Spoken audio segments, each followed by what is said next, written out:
Joining us now, Blaine Fowler, dual threat analyst. After a wow-filled weekend for BYU and those associated with the Stretch Y, Blaine, what was your biggest story coming off of the weekend for BYU? Well, we can't talk about individual names, but maybe it has to do with the recruiting. So since we can't really talk about that, I'll just leave that out there. Okay. But I'll say this: we continue to hear about commitments and things, which we're not going to talk about until they're official, right? Yeah. But this class just gets more and more loaded if they all come through. And I really don't like to talk about them until they come through anyhow, because there have been guys that have changed from other universities to here the day before signing or on the day of signing, and the same thing has happened in reverse. So I really don't like to talk about it until it happens. But man, there's a lot of momentum around recruiting that we're hearing through the grapevine and the recruiting services and all that we won't talk specifically about. But come the show that you're talking about a week from Wednesday. Mm-hmm.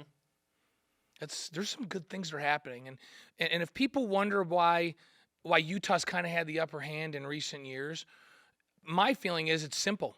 They've been dominating up front, and that's why they're playing well in the Pac-12. They're so good up front with offensive and defensive linemen. They're putting them consistently in the NFL. They're manhandling people up front, and BYU hasn't been. They were better last year than they've been. But when this recruiting class comes, I think we're going to go, wow, they really addressed that. And I think with Kalani Sitake here, I think he's one of the guys that was getting those guys when he was at Utah. Mm-hmm. I think they're going to start coming here, and we're going to see that start to materialize this year.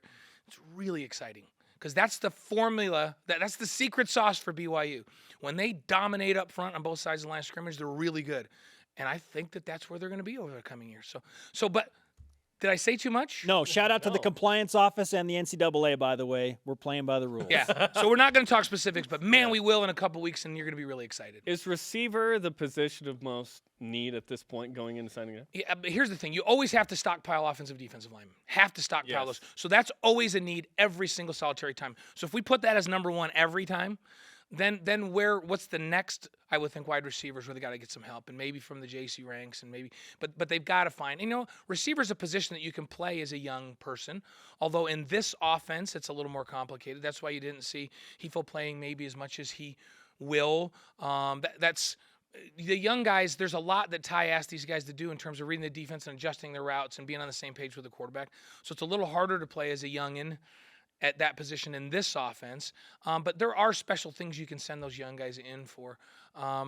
Experience counts at that position in this offense. So, but I do think they need some immediate help there. I really like the linebacking core that they have in place, but they can bolster that. But number one always has to be fortify the fronts. And if you fortify the fronts, then everything else comes into play. And they're just fine. If you dominate up front, you can be just pretty good everywhere else. On any level, right? Yeah. I look at these teams like the Falcons and the New England Patriots, for crying out loud. Who in the world is Chris Hogan? Okay?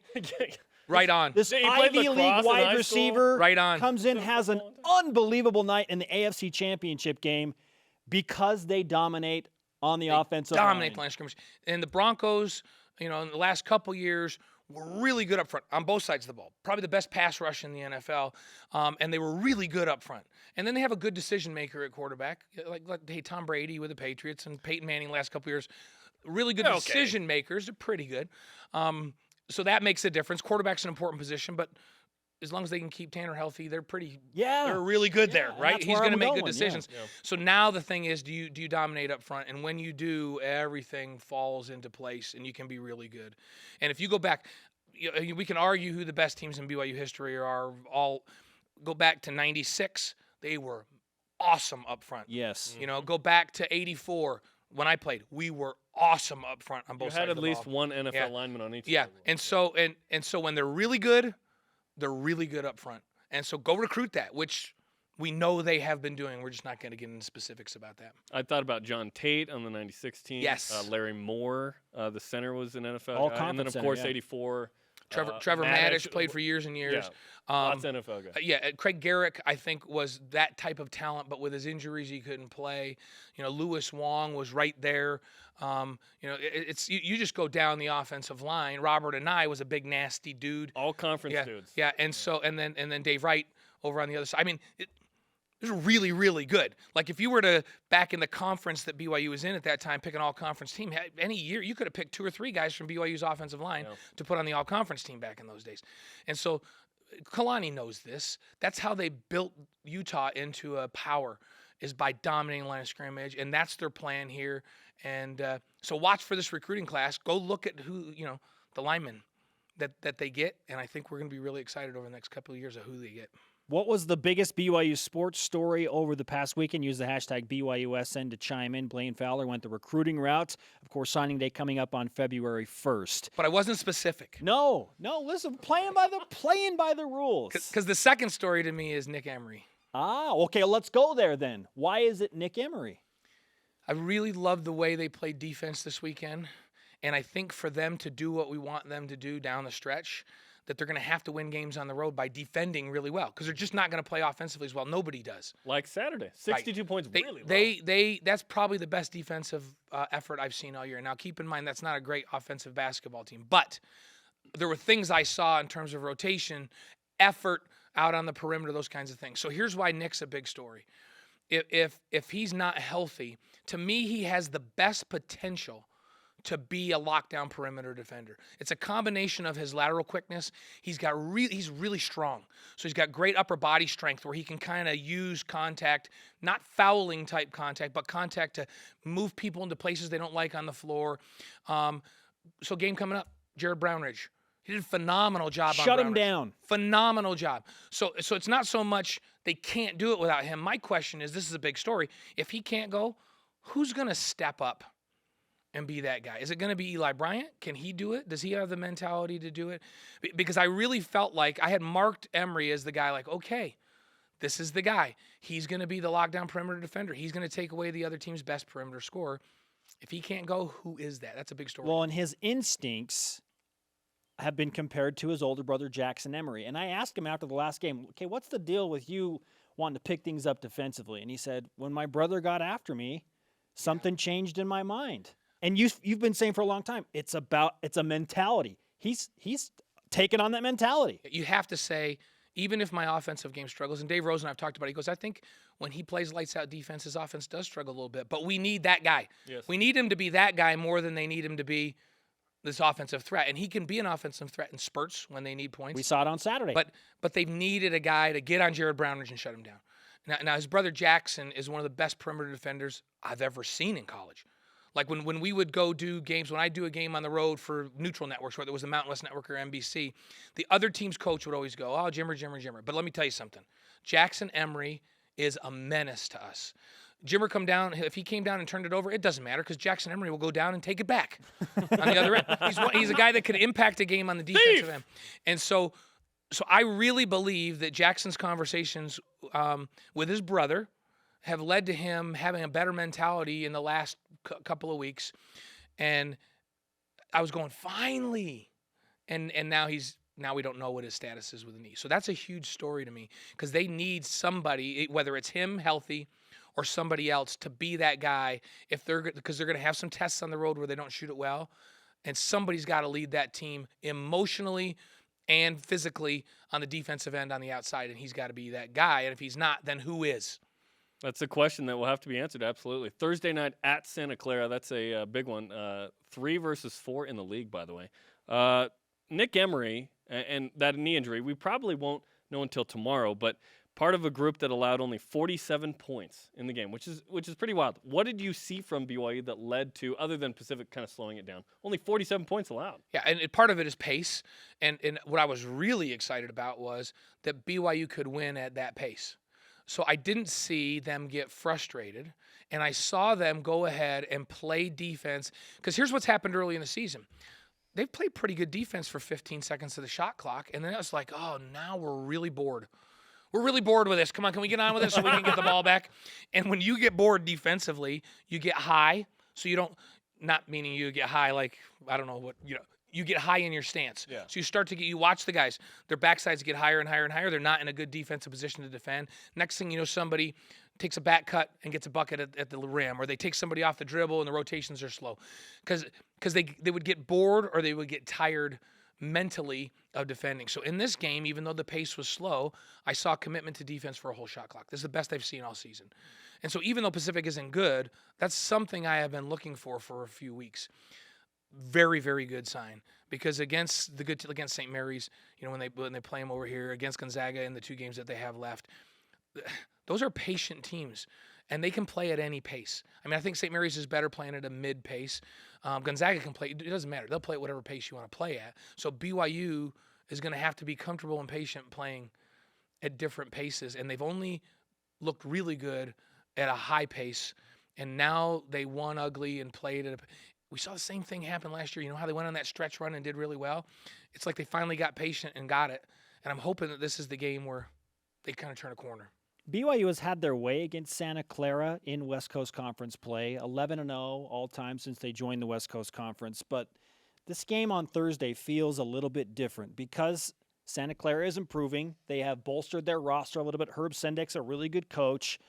And now this Nick Emery situation where he might not play. So what do you expect to happen on Thursday in Santa Clara? It's hard. It's hard to predict because the reason BYU's been so good is they've dominated inside.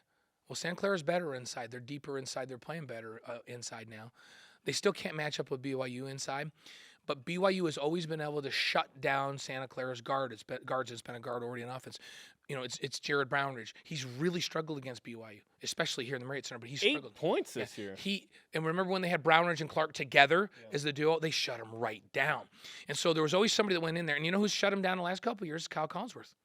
With his length and his tenacity has shut him down. Mm-hmm. Nick did a fantastic job on him this last time. So I don't know what's going to happen. I hope that somebody, if Nick's not healthy, takes it upon themselves to say, you know what? If he's not here, I have to take that role, and I will shut Jared Brownridge down.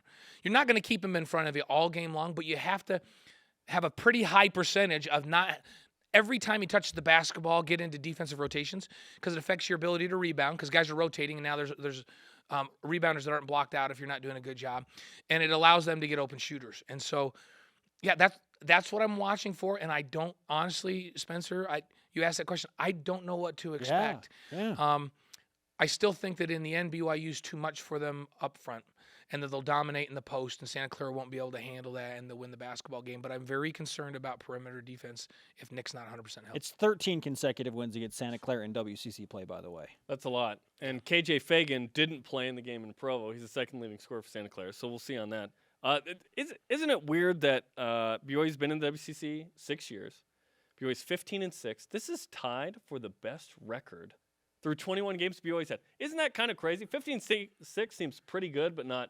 It seems weird that we're not whoa, this is great. I think some things compound that is because the expectations for this group of kids, because they're so talented, is really high.